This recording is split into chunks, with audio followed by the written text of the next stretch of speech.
anybody really know what time it is?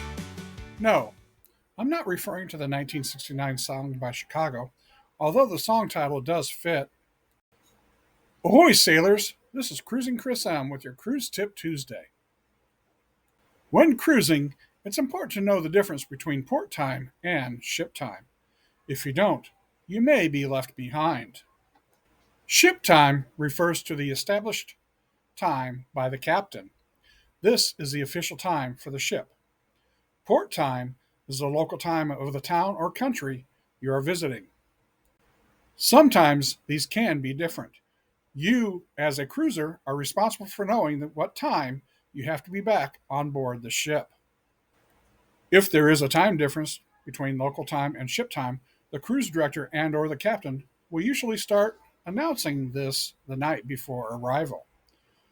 They will also make announcements before the gangway opens and throughout the morning. Additionally, it will be posted on the ship's message boards, on the app, printed on the paper copies, and posted near the security post, around the gangway, and other places.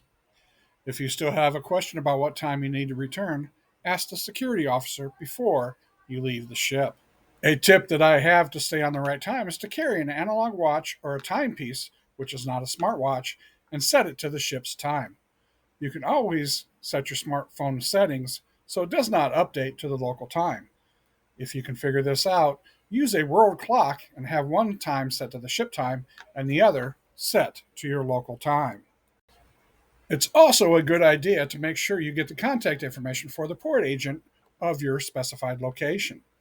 Once again, this is going to be posted on the ship message boards and on the printed copies of your daily ship schedule. As a general rule, it's a good idea to plan on being on board at least 30 to 60 minutes before your scheduled onboard time. In the chance you might be late, what can you do? Well, contact the port agent immediately. Let them know of your approximate arrival time and why you will be late. Sometimes the ship has some built-in time where they can wait, but I would not count on it. If you are on a cruise line sponsored excursion, the tour operator will already have communicated with the ship. Most often, the cruise line will wait. However, a misconception is they must wait. I say nay, nay. The cruise line will make a determination if it is better to depart and continue or make arrangements for the passengers to catch up with the ship at the next port. Most of the time, however, they will wait. If you are on an independent excursion, some have a return to ship promise guarantee where they will arrange for you to catch up with the ship at the next available port.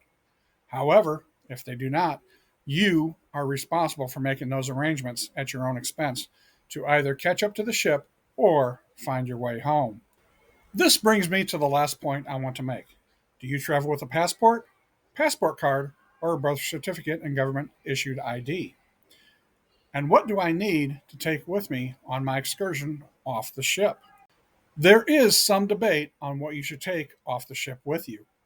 Unless the cruise line directs you, I always leave my passport in my safe. I do not want to take the chance of losing it, having it somehow damaged, or having it stolen while in port. I only take my government identification with me, along with my SeaPass card. I do have an electronic copy of my passport and the barcode. It will not work for travel. However, if I do need to have a replacement, it can speed up the process. If you do have a medical emergency, will be in the hospital, or cannot make it back, contact the port agent or cruise line immediately. This will initiate the process of getting your items from the ship. The cruise line policy is to have security along with your room steward enter your stateroom, access the safe, and look for any important documents, passport, birth certificate, medications, and they will get those items to the port agent. This will get you access to these items. If you do not have a passport, you're going to need to get one from the nearest U.S. Embassy or whatever country you're from and acquire an emergency passport. This can sometimes take a few days. You will be responsible for securing and paying for transportation to the next available port stop or home. Therefore, It's always best to know what time you need to be back on the ship, and do not be late. I hope you found this information useful. Please hit that like button, and if you would like to see more vacation and cruising content, please subscribe. This is Cruising Chris M with your Cruise Tip Tuesday. As always, happy cruising.